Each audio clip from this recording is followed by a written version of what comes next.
சேலம் மாநகராட்சி பகுதியில் செந்நிறத்தில் குடிநீர் விநியோகிக்கப்படுவதால் பொதுமக்கள் அவதிக்குள்ளாகியுள்ளனர். மேட்டூர் அணையிலிருந்து திறந்துவிடப்பட்டு சேலம் மாநகராட்சி பகுதியில் விநியோகிக்கப்படும் குடிநீர் செந்நிறத்தில் வருவதால் பொதுமக்கள் பயன்படுத்த முடியாமல் சிரமம் அடைந்துள்ளனர். குடிநீருடன் மழைநீர் கலந்து வருவதாகவும் குடிநீரை மாநகராட்சி சுத்திகரித்து வழங்க வேண்டும் என்று அப்பகுதி மக்கள் கோரிக்கை விடுத்தனர். குடிநீர் ரொம்ப கலங்கலா இருக்கு. தண்ணி எல்லாம் பாத்தீங்கன்னா ரொம்ப குடிக்கவே முடியல. இதை குடிச்சோம்னா நமக்கு கண்டிப்பா பாதிப்பு தான் வரும். சேலம் மாநகராட்சி கண்டிப்பா ஸ்டெப் எடுக்கணும். ஃபில்டர் பண்ணி மக்களுக்கு கொடுக்கணும். ஆனா என்ன சொல்றாங்கன்னா மாநகராட்சியில அதை நீங்க காய்ச்சி குடிங்க அப்படின்னு சொல்றாங்க.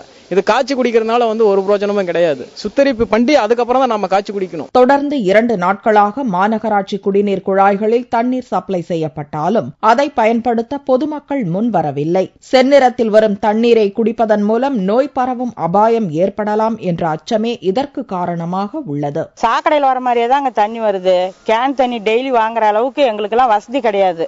இந்த தண்ணி வச்சுதான் நாங்க புழங்கிட்டு இருக்கிறோம். கை குழந்தைங்க எல்லாம் எப்படிங்க இந்த தண்ணி குடிச்சிட்டு இருக்கோம்? பிள்ளைங்களுக்கு எல்லாம் வயிற்றால போகுது இது குடிச்சா. தண்ணி செம்மண் கலர்ல வந்துட்டு இருக்கு. எங்க பசங்க எல்லாம் டக் டக்குன்னு சின்ன குழந்தை 2 வயசு இது குடிக்கிறான். அது குடிச்சு 2 நாளா காய்ச்சல் வந்திருந்தது. இது மூலியமா கொசு எல்லாம் வருது. இந்த தண்ணி தான் எல்லாருமே புழங்குறோம். மாநகராட்சியில இதெல்லாம் கிளீன் பண்ணி கொடுத்தாங்கன்னா கொஞ்சம் நல்லா இருக்கும். ஆனால் இந்த குற்றச்சாட்டுகளை மறுத்துள்ள சேலம் மாநகராட்சி கமிஷனர் அசோகன், கர்நாடகாவிலிருந்து வரும் மழைநீர் செந்நிறத்தில் இருந்தாலும் சுத்திகரிக்கப்பட்ட பின்னரே விநியோகிக்கப்படுவதாகவும் குடிநீரை பொதுமக்கள் காய்ச்சி வடிகட்டி பயன்படுத்துமாறும் கேட்டுக் கொண்டுள்ளார்.